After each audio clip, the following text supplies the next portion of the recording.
बोलिए श्रवण भगवान महावीर स्वामी की जय। रघुवीर को मेरा नमन, रघुवीर को मेरा नमन। सफल हो जाए मेरा जन्म, सफल हो जाए मेरा जन्म। रघुवीर को मेरा रघुवीर को मेरा हर पल तेरा ही ध्यान धरूं, हर पल तेरा ही नाम रटूं।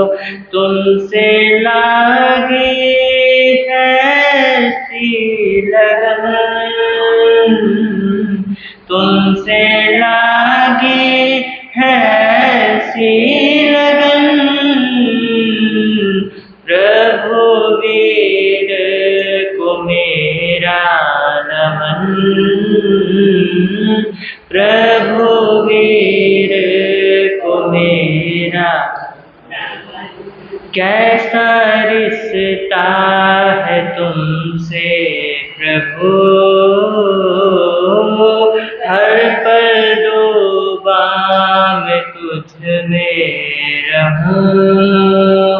कैसा रिश्ता है तुमसे प्रभु, हर पल तुझ में ही डूबा रहूं। मैं तो हो गया तुझ में मगन, मैं तो हो गया तुझ में मगन। रघुवीर को मेरा नमन, रघुवीर को नमन। सफल हो जाए मेरा जन्म, सफल हो जाए मेरा जन्म। वीर प्रभुवर को मेरा नमन, वीर प्रभुवर को मेरा। सब जीवों के हो तारन तिरन, सबसे उत्तम है तेरी शरण। तेरे वंदन से टूटे करम, तेरे वंदन से टूटे करम। रघुवीर को मेरा नमन, रघुवीर को मेरा नमन। जिसके हृदय में बसते हो तुम, उनके जीवन में ना कोई गम। तेरी महिमा से गूंजे गगन, तेरी महिमा से गूंजे गगन। रघुवीर को मेरा नमन,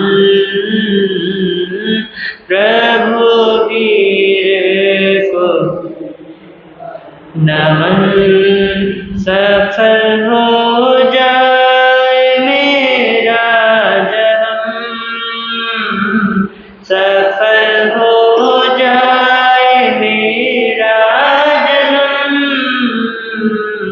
रघुवीर को मेरा नमन,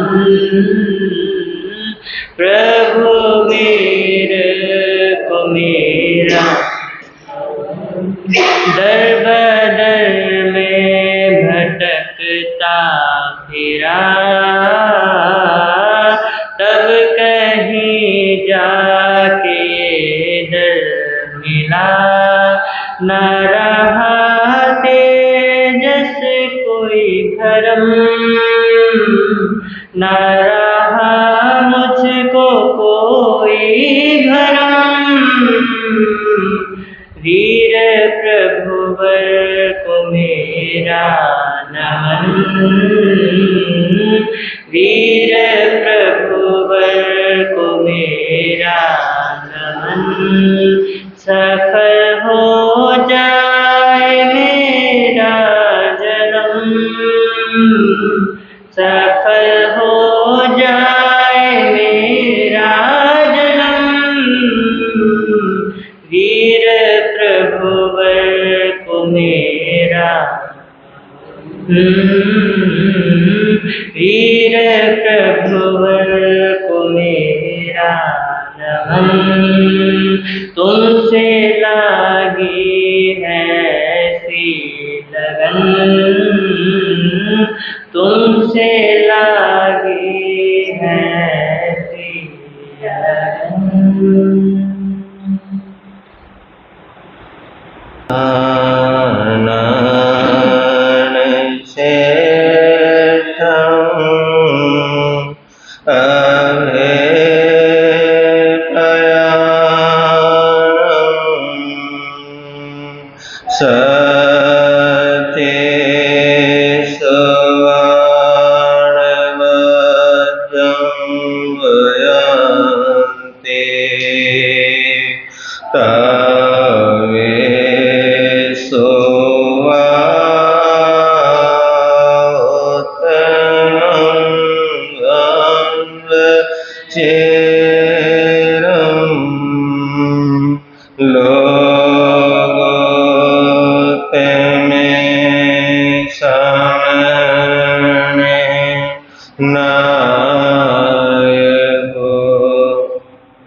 गुरु श्री राम मुनि जी को मेरा हो प्रणाम, जिनका जग में हो,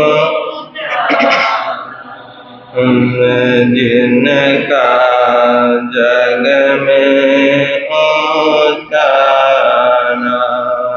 गुरु श्री प्रेम सुख जी को मेरा हो प्रणाम, जिनका जग में ऊंचा नाम, जिनका जग में ऊंचा दीन के बंधु करुणा सिंधु, जप लो सुबह और शाम, जिनका जग में ऊंचा नाम, जिनका जग में ऊंचा।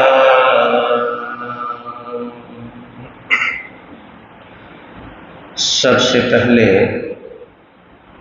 शासनपति शरमण भगवान महावीर स्वामी की सदाकाल जय हो विजय हो। ध्यान योगी आचार्य सम्राट पूज्य श्री शिव मुनि जी महाराज साहब, दिन शासन गौरव पूज्य गुरुदेव श्री राम कुमार जी महाराज साहब, परम सेवा भावी पूज्य गुरुदेव श्री प्रेम सुख जी महाराज साहब, महाशरमण पूज्य गुरुदेव श्री सतीश मुनि जी महाराज साहब, संगरतन उपाध्याय परवर पूज्य गुरुदेव श्री रविंद्र मुनि जी महाराज साहब, सर्वधर्म दिवाकर पूज्य गुरुदेव श्री रमणीक मुनि जी महाराज साहब, इन सभी गुरु भगवंतों की सदाकाल जय हो विजय हो। पाठ पर विराजित हिमाचल रतन पूज्य गुरुदेव श्री जितेंद्र मुनि जी महाराज साहब के चरणों में सशत बंदन। तेजस मुनि जी उपस्थित धर्म प्रेमी बंधुओं तथा माता बहनों, आपके समक्ष कुछ देर के लिए कुछ कहूँ उससे पहले शासनपति शरमण भगवान महावीर स्वामी की जय बोलो। महावीर स्वामी की थोड़ा सा परमात्मा का स्मरण हम सभी अपनी जिह्वा के द्वारा करने का भाव रखेंगे। जय बोलो महावीर स्वामी की, जय बोलो महावीर की। घट घट के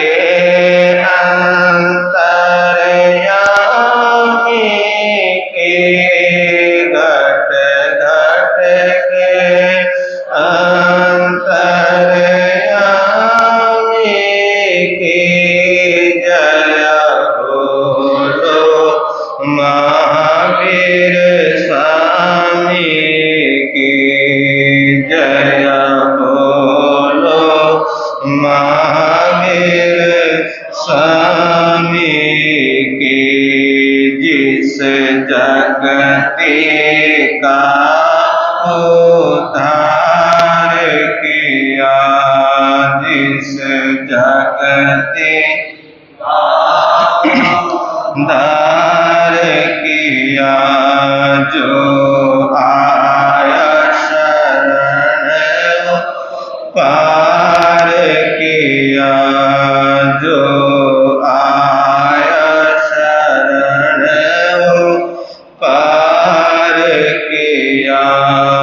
जिस पेड़ सोनी हर प्राणी की, जिस पेड़ सोनी हर प्राणी की, जय बोलो महावीर स्वामी की, जय बोलो महावीर स्वामी की। घट घट के अंतर्यामी की, घट घट के अंतर्यामी की, जय बोलो महावीर स्वामी की, जय बोलो महावीर स्वामी की। जो पाप मिटाने आया था, जो पाप मिटाने आया था, जिस भारत आने जगाया था, जिस भारत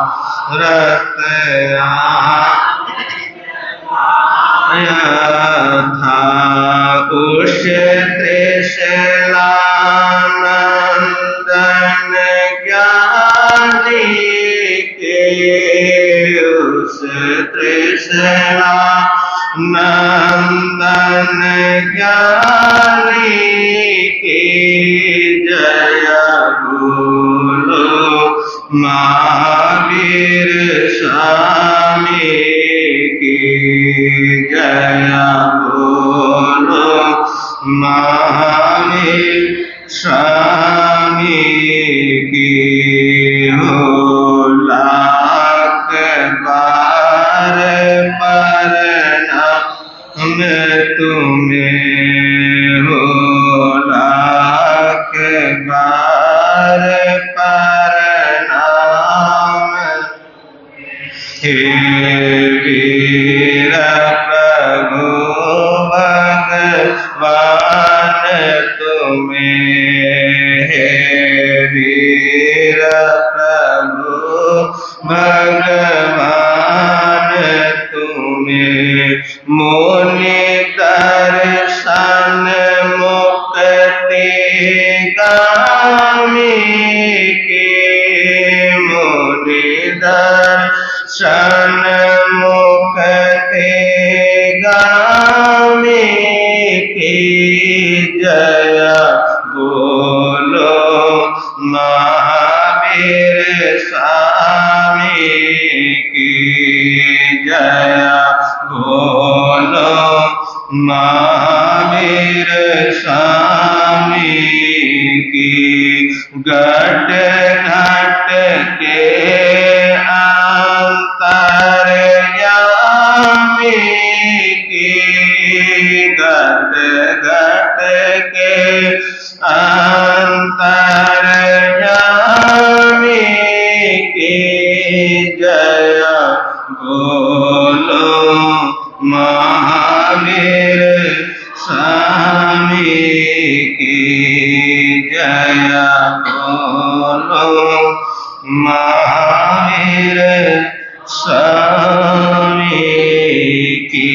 बोलिए शासनपति शरमण भगवान महावीर स्वामी की, जय बोलो महावीर स्वामी की। घट घट के अंतर्यामी की, जिस पीड़ सुनी हर प्राणी की, उस त्रिशला माता ज्ञानी की, जय बोलो महावीर स्वामी की। आप सभी ने बड़े प्यार और श्रद्धा के साथ परमात्मा का गुणगान किया।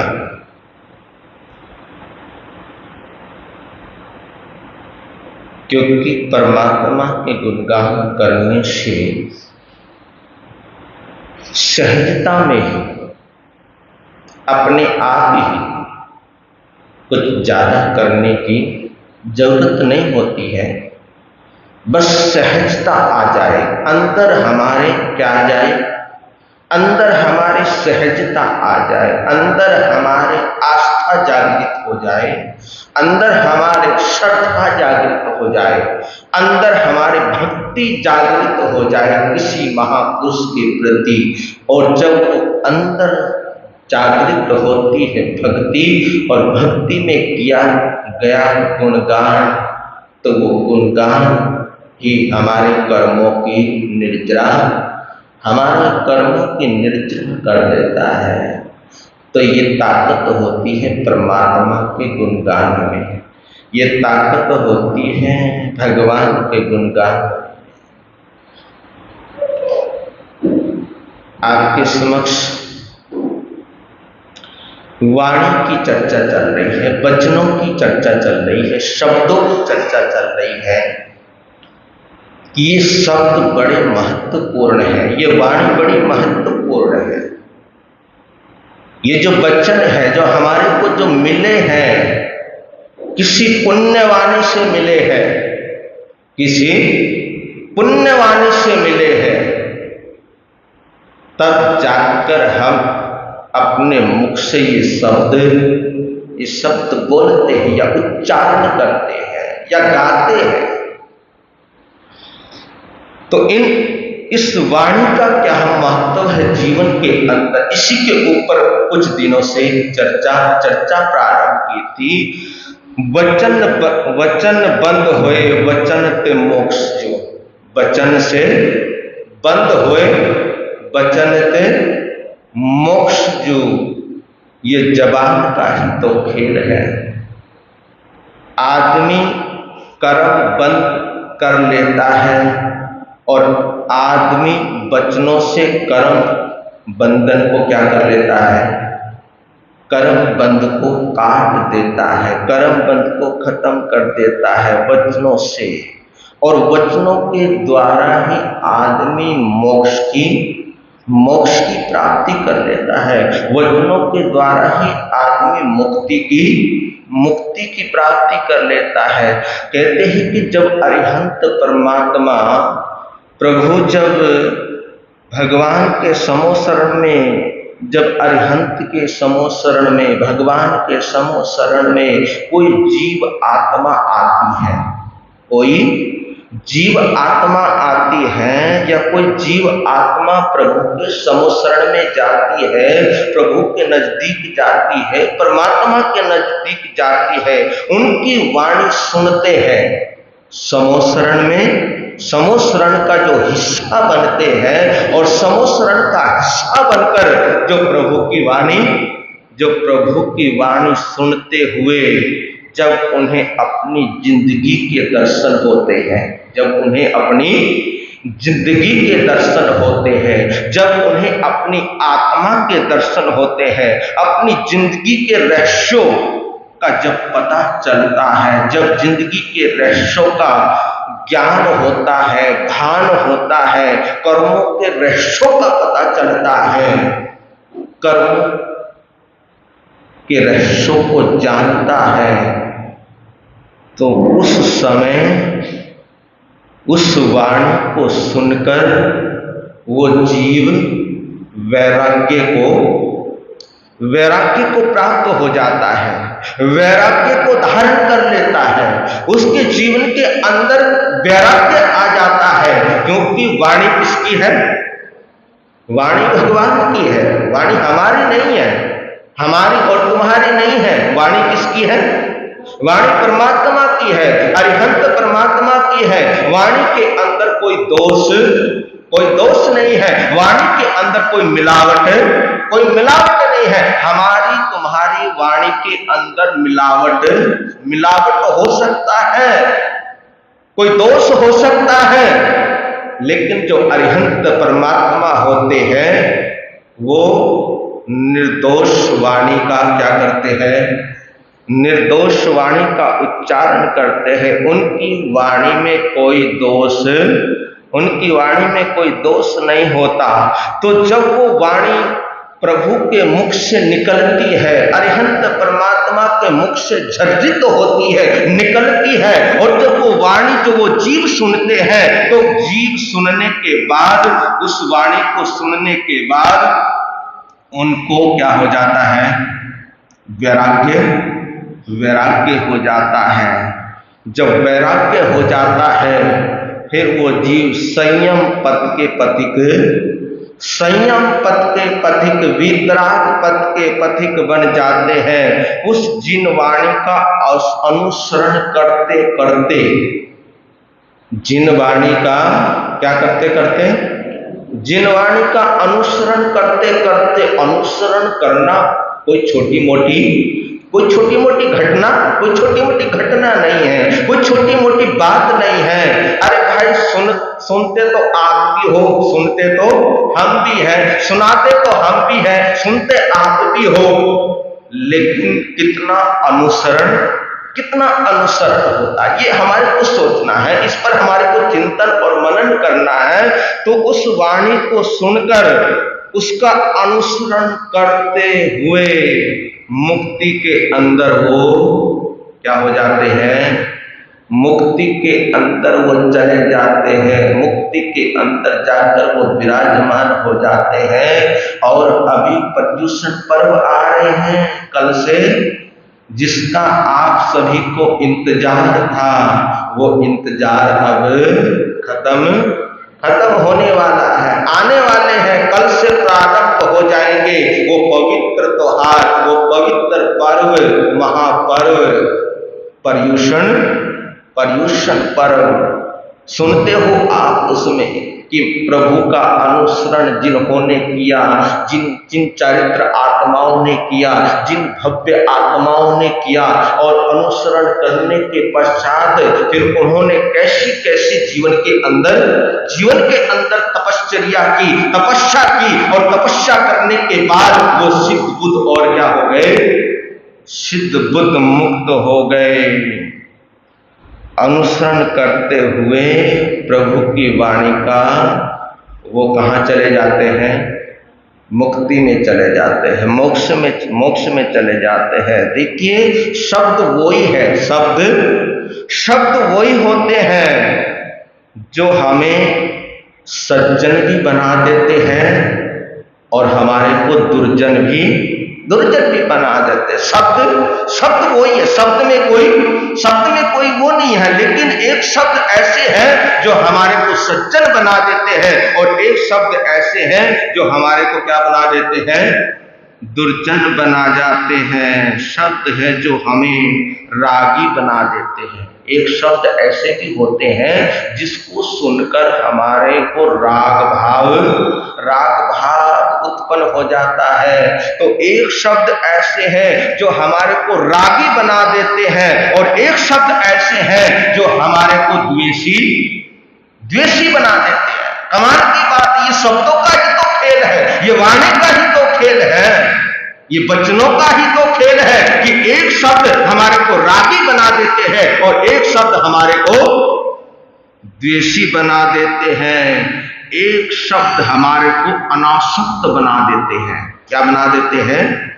अनासक्त बना देते हैं। इन शब्दों का खेल बड़ा ही निराला हुआ करता है। तो इनको समझिए, चेतिए, चिंतन कीजिए, मनन कीजिए और ये समझते हुए कि देखिए, कहते हैं कि एक 2.5 साल का बच्चा, कितने साल का? एक 2.5 साल का बच्चा 2.5 साल की उम्र में बोलना सीख जाता है। एक 2.5 साल का बच्चा 2.5 साल की उम्र में वो क्या करना सीख जाता है? वो बोलना सीख जाता है। लेकिन कैसे बोलना,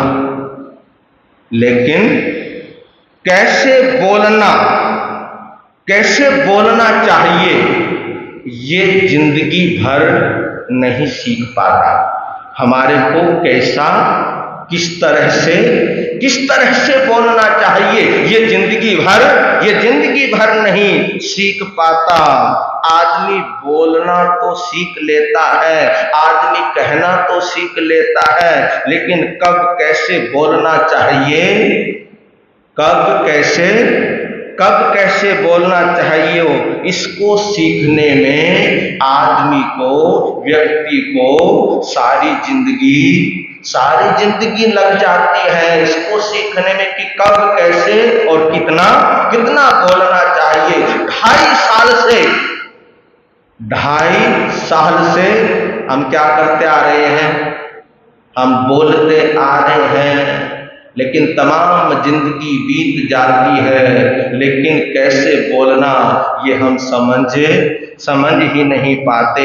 कहते हैं कि एक बार की बात है कि एक देवर आया, देवर समझ गए ना, देवर, एक देवर आया, उसकी भाभी, एक देवर आया, उसकी भाभी एक आंख से होगी, कोई आंख का कोई बटन इधर उधर होगा, दबा होगा कोई बटन आंख का। तो देवर आया, जैसे ही वो आया अपनी भाभी के पास, तो अपनी भाभी के पास आकर कहता है, उसने बोला कि ओ कानी भाभी, ओ कानी भाभी, ला दूध पिला। क्या बोला? ओ कानी भाभी, ला दूध पिला। तो मालूम है उसने क्या बोला? वो क्या बोली? कहा कि मैं कुत्ते को तो पिला दूंगी, इसको मैं कुत्ते को तो पिला दूंगी, लेकिन तुझे नहीं पिलाऊंगी। इतने में दूसरा देवर आ गया, इतने में दूसरा देवर आया, उसने कहा ओ रानी भाभी, उसने क्या कहा? ओ रानी भाभी, ला पानी पिला दे। क्या बोला?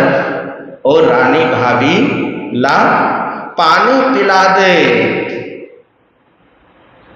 देवर जी,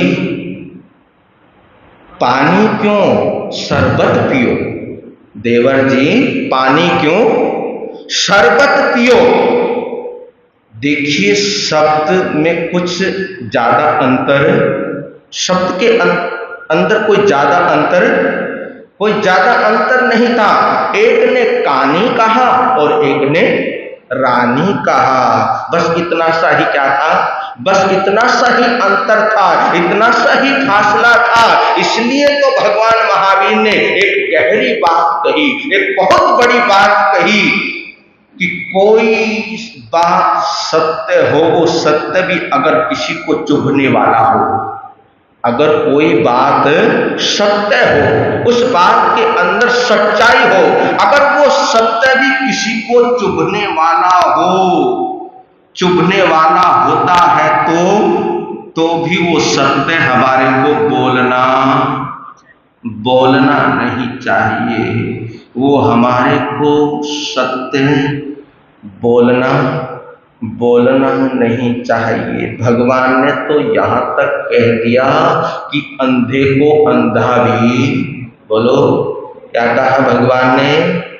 और पता है आपको, है ना, आपको पता है कि वो क्या है, वो अंधा है ना, पता है वो अंधा है। लेकिन भगवान ने क्या कहा कि अंधे को अंधा तक नहीं कहना, लंगड़े को लंगड़ा तक नहीं कहना, झूठे को झूठा नहीं कहना, चोर को चोर नहीं कहना। और आप कहते तो है ना कई बार कि महाराज चोर को तो चोर ही कहेंगे, है ना, चोर को तो चोर ही कहेंगे, झूठे को तो झूठा ही कहेंगे, लंगड़े को तो लंगड़ा ही कहेंगे, गूंगे को तो गूंगा ही कहेंगे, बहरे अगर बहरा है तो बहरे को तो बहरा ही कहेंगे। लेकिन भगवान की दृष्टि देखिए, परमात्मा की दृष्टि देखिए, परमात्मा की सोच देखिए, परमात्मा की वाणी देखिए कि महावीर परमात्मा क्या कहते हैं कि तुम ऐसा भी सत्य मत बोलो, तुम ऐसा भी सत्य मत बोलो जिससे सामने वाले का दिल क्या हो जाए, सामने वाले का दिल बिंद जाए, सामने वाले का दिल दुख जाए, सामने वाले का दिल टूट जाए। ऐसे शब्दों का प्रयोग नहीं करना। सामने वाले का दिल चोटिल हो जाए, घायल हो जाए, ऐसे शब्दों का प्रयोग नहीं करता। कई लोग बोलते तो हैं, कई लोग बोलते तो हैं, लेकिन मीठा नहीं बोलते। क्या बोला मैंने? कई लोग बोलते तो हैं लेकिन मीठा नहीं बोलते, तो उस वाणी को भी अधूरी माना गया है। बोलते तो हैं लेकिन उस वाणी के अंदर क्या नहीं होती, उन शब्दों के अंदर क्या नहीं होती, उन शब्दों के अंदर मिठास नहीं होती है, उन शब्दों के अंदर मधुरता नहीं होती है। अगर मिठास नहीं है, अगर मधुरता नहीं है, तो वो वाणी भी अधूरी मानी जाती है। एक दिन शायद मैंने आपको सुनाया था कि हिटलर ने एक बहुत बड़ी बात कही थी। हिटलर ने एक बहुत बड़ी बात कही थी, चाहे वो कैसा भी हिटलर क्यों ना हो, है ना, चाहे वो कैसा भी हिटलर क्यों ना हो, तो हिटलर ने एक गजब की बात कही थी, एक गहरी बात कही थी कि ये 3 इंच की जुबान, ये 3 इंच की जुबान 6 फुट के इंसान का कत्ल करा देती है। कितने? 6 फुट के इंसान का कत्ल करा देती है, 6 फुट के इंसान को मरवा देती है। ये 3 इंच की जुबान कभी हाथी के औंधे पर, ये 3 इंच की जुबान कभी तो हाथी के औंधे पर हमारे को चढ़ा देती है, कभी हाथी के पांव के तले कुचलवा देती है। इसके बारे में एक कवि ने बड़ा प्यारा सा दोहा दिया। वो कहते हैं, तात जीव से यूं कहे तुम एक हम 32, रगड़ा झगड़ा जो तू करे, तेंगे दांत जीभ से यूं कहे तुम एक, हम 32 रगड़ा झगड़ा जो तू करे, देंगे तुझको तुझको पीस। दांत ने सावधान किया किसको? जीभ को। दांतों ने, दांत जीभ से यूं कहे, दांतों ने सावधान किया अगर हमारे बीच तू लप लप लप करेगी, अगर हमारे बीच तू, है ना, करती है ना जीभ लप लप, अगर हमारे बीच तू लप लप करेगी, अगर हमारे बीच में अगर तू आ गई, ये कौन बोल रहा है? ये दांत बोल रहे हैं। अगर तू हमारे बीच में लप लप ज्यादा ही कुछ करेगी, अगर तू हमारे बीच में अगर तू आ गई तो तेरे को हम मसल देंगे। क्या कर देंगे? तेरे को हम मसल देंगे, क्योंकि तू एक है और हम कितने हैं? आपके मुंह में कितने? 32 है। सभी के जितने बैठे हैं नहीं तो कहा कि तू एक है, लेकिन हम कितने हैं? हम 32 हैं।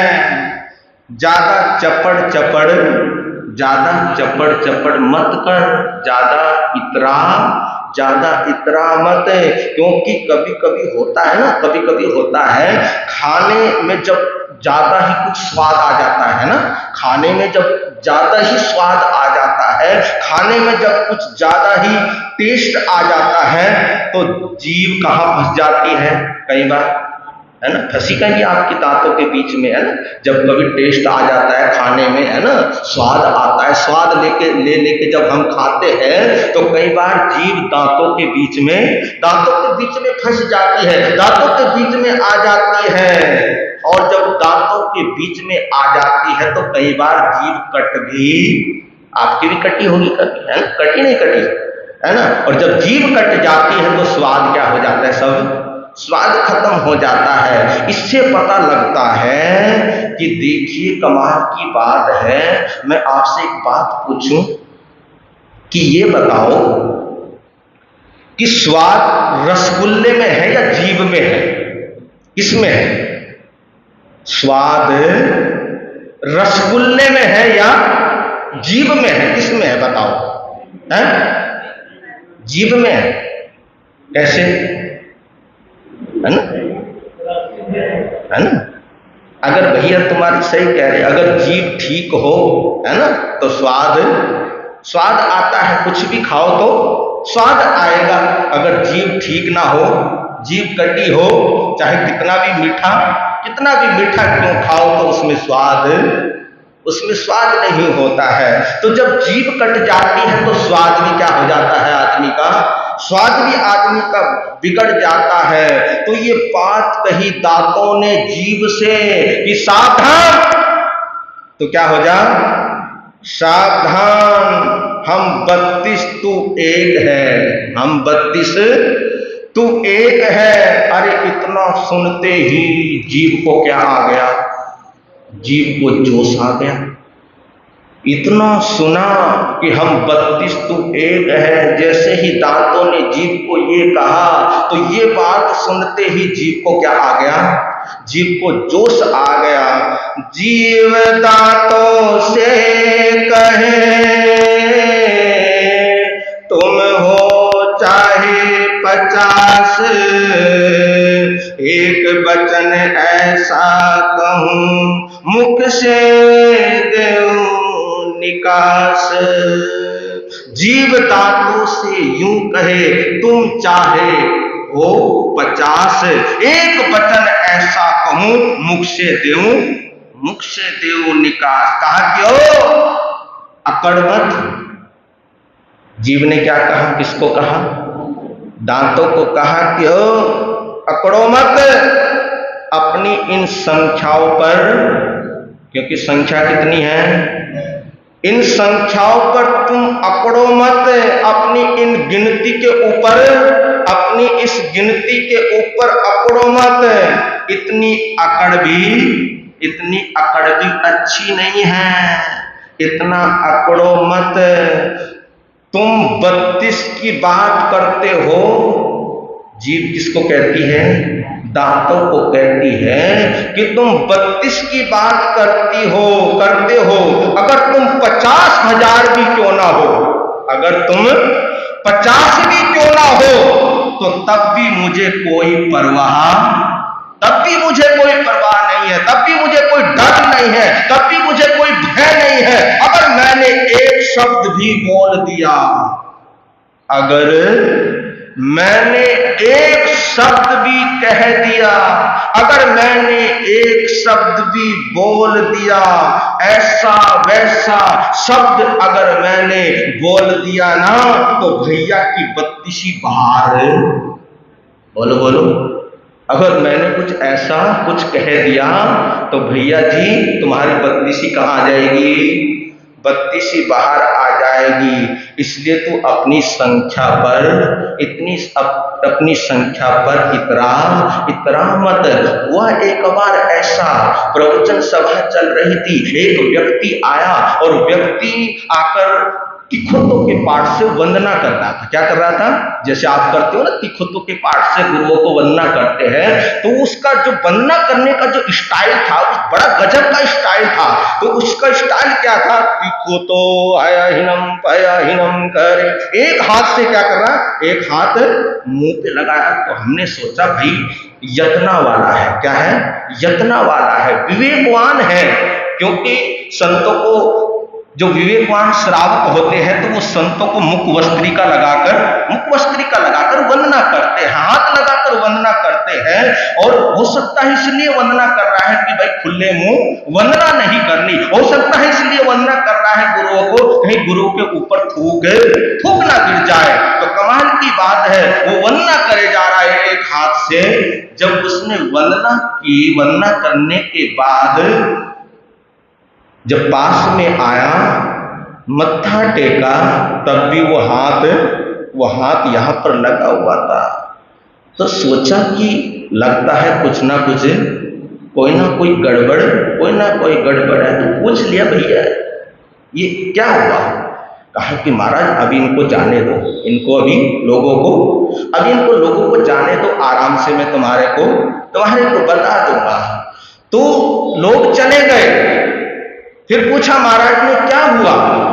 कहा कि महाराज क्या बताऊं, रास्ते में जा रहा था, रास्ते में कोई व्यक्ति मिला और उस व्यक्ति को देखकर मेरे को क्या आ गया? जोश आ गया। और जब मेरे को जोश आ गया तो मेरे मुंह से क्या निकल गई? मेरे मुंह से गाली निकल गई। और मेरे को नहीं पता था कि मेरे से वो ताकतवर है, मेरे को नहीं पता था कि वो मेरे से ज्यादा ताकतवर है, शक्तिशाली है। मेरे मुंह से गाली निकल गई और उसने एक मुक्का मारा। 2 दांत आगे के, 2 दांत ऊपर के और 2 दांत नीचे के, 4 दांत निकल गए। महाराज क्या करूं? 28 कितने रह गए? 28 रह गए, 30 रह गए, नहीं 28 रह गए। 28 रह गए। तो मैंने कहा कि भले आदमी जितने रह गए इनको संभाल कर रखना। तो ये वाणी का ही तो खेल है। किसका खेल है? ये इस जुबान का ही खेल है, इस वाणी का खेल है। अगर हम मधुर मीठा बोलते हैं तो पराये भी अपने हो जाते हैं, और जो अपने होते हैं वो भी पराये हो जाते हैं। जो गम किसी को हमने दिए, वो गम तो हमको लेने पड़ेंगे, लेने पड़ेंगे, लेने पड़ेंगे, लेने पड़ेंगे, लेने पड़ेंगे। क्या जो गम के हमने दिए, वो गम तो हमको लेने पड़ेंगे। ले चलता हूँ आपको चंपापुरी के बाहर चबूतरे के ऊपर जूता। जो कोई परदेसी आता, पहले 12 जूते मारता, फिर नगरी को देखने जाता। ये रहस्य है इस कहानी का, और इस रहस्य को खोल रहा है उज्जैनी का सेठ लक्ष्मीधर अपने सेवक रामों के समक्ष। कल आप सुन रहे थे कि राजा वापस आ गया, महल में वापस आ गया, और जैसे ही राजा वापस आया तो 12 की 12 रानियां राजा के पास आई और कहने लगी, अजी ओ जी, आप इतने दिनों के लिए चले जाते हो, हमारा कोई ख्याल ही नहीं है, हमारा कोई ध्यान ही नहीं है, लेकिन अब आप आ गए ना। कहा कि हाँ मैं आ गया हूं। कि आप आ गए हैं तो हमें भी अपने पीहर अपने मायके जाना है। राजा ने कहा कमाल की बात है, अभी तो मैं आया हूं और तुम जाने की बात कर रही हो।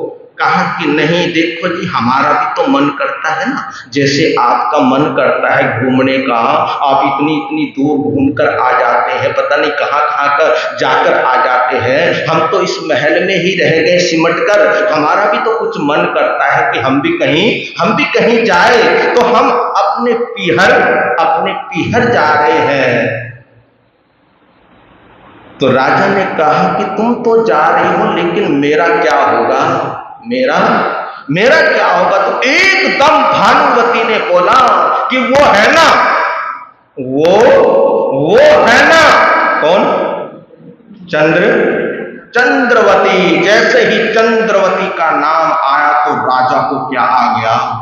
क्रोध आ गया, गुस्सा आ गया कि उसका नाम मेरे सामने मत लेना, क्योंकि उसने कुतिया के पिल्लों को जन्म देकर मेरे जीवन को कलंकित किया है। आगे से उसका नाम मत लेना मेरे समक्ष। लेकिन बताऊं उसने नाम क्यों लिया था? नाम उसने इसलिए लिया था, देखने के लिए, चेक करने के लिए, है ना। कभी कभी आप भी चेक करते होंगे, चेक करने के लिए, देखने के लिए कि चंद्रवती के प्रति अभी राजा को नफरत है या नहीं है, कहीं प्यार तो नहीं हो गया। तो वो चेक करने के लिए उसने ये टोंट किया। तो बात आई गई हो गई, 12 की 12 रानियां अपने पीहर, अपने मायके विजयवाड़ा में पहुंच गई। और विजयवाड़ा के अंदर 12 रानियों का क्या भव्य स्वागत हुआ। भाई ने इतना सुंदर स्वागत किया, और स्वागत करने के बाद भानुवती अपने भाई को लेकर बैठ गई। कहा कि भाई, तुम्हें पता है कि क्या षड्यंत्र रचा जा रहा है? कहा कि क्या हुआ? कि जो हमारे स्वामी जी है ना, वो कोई आनंदपुर राज्य है, और उस आनंदपुर राज्य का कोई गोविंद सिंह राजा है। उस गोविंद सिंह को अपना राज्य देने के लिए तैयार है। कहा कि फिर क्या? राज्य चला जाएगा हमारा, तो हमारे पास क्या बचेगा? तो भानुवती के भाई ने कहा कि भोली, तुम्हारे भाई के बाजू में इतनी ताकत है, इतनी जान है, अगर राजा चंद्रसेन गोविंद सिंह को अगर राज्य दे भी देगा तो मैं उससे छीन सकता हूं। इतनी ताकत है मेरे अंदर, इतनी पावर है। अरे तू काहे को टेंशन लेती है? तू काहे को राजनीतियां चल रही है? तू आराम से रहे, आराम से खा, आराम से लेटो, बैठो, उठो। काहे को राजनीति लेकर बैठ गई। जब देखा कि भाई को कोई इंटरेस्ट नहीं है, तो चुप होकर एक तरफ बैठ गई। और उधर देखिए, आनंदपुर के अंदर गोविंद सिंह अपनी बहन चंपकलता को कहता है कि बहन, कमाल की बात है कि राजा चंद्रसेन घूमता रहता है। क्या करता रहता है?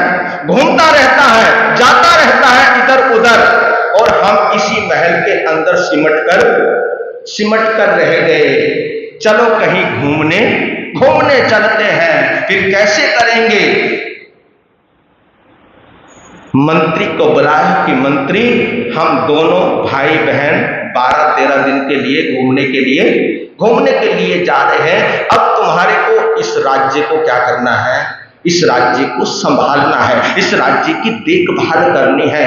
तो उसी समय वो उड़न खटोला बिछा दिया, रस्सी, लकुट, उड़न खटोला और वो झोली, वो चारों चीज ली, उड़न खटोला बिछ गया और उसके ऊपर दोनों भाई बहन खड़े हो गए। और खड़े होकर कहा कि बाबा के आदेश से हे देव, क्योंकि वो देव के द्वारा दिया हुआ उड़न खटोला था।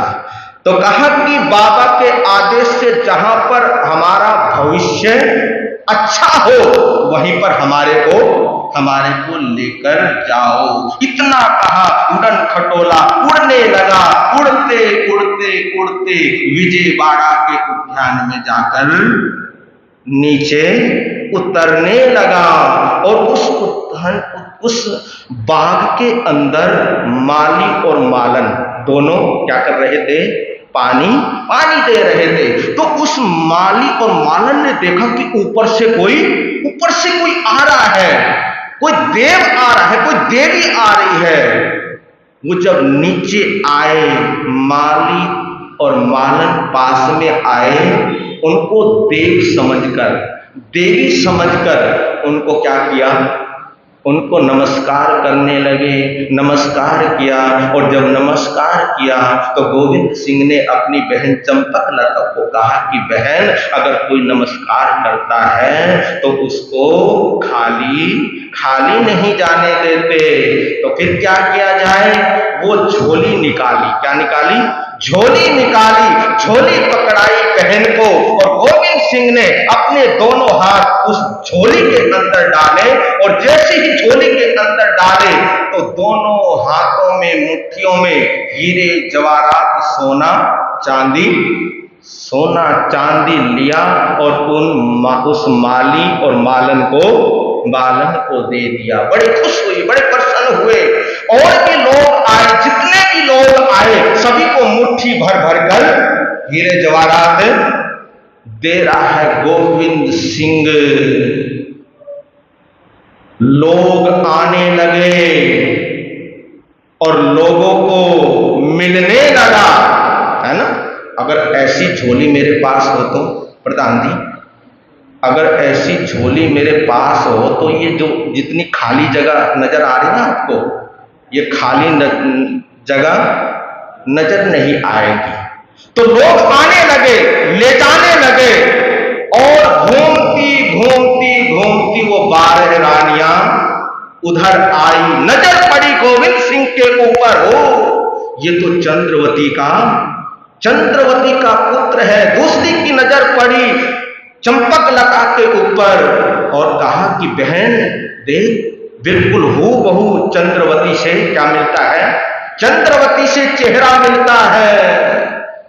और कमाल की बात है, देखा और देखकर सोचने लगी। कहा कि बहन, तूने उस युवक को नगर से तो भगा दिया, लेकिन इसको तुम मरवा नहीं सकी। और जब तक ये जिंदा है, तब तक हमारा पाप भी जिंदा है। कहा कि अब तो आसानी से इसको मैं क्या कर सकती हूँ?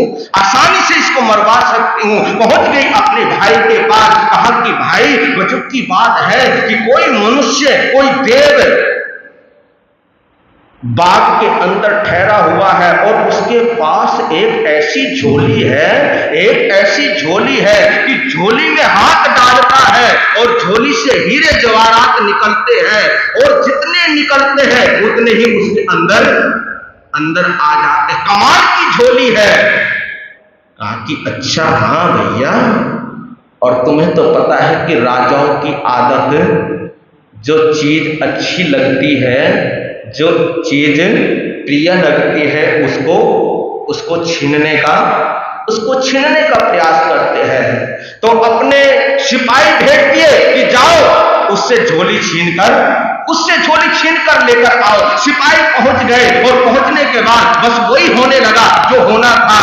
रस्सी निकली, रस्सी से बांध दिया और वो लपुट से उनकी क्या होने लगी, सेवा होने लगी। जब सेवा होने लगी तो फिर वो फटाफट वहां से भागे राजा के पास, कहा कि राजन हम नहीं ला सकते झोली। क्या हुआ? ऐसा हुआ तो राजा स्वयं उनके पास गया और उनको लेकर आया राजमहल में लेकर आया। उनसे माफी मांगी और फिर परिचय हुआ।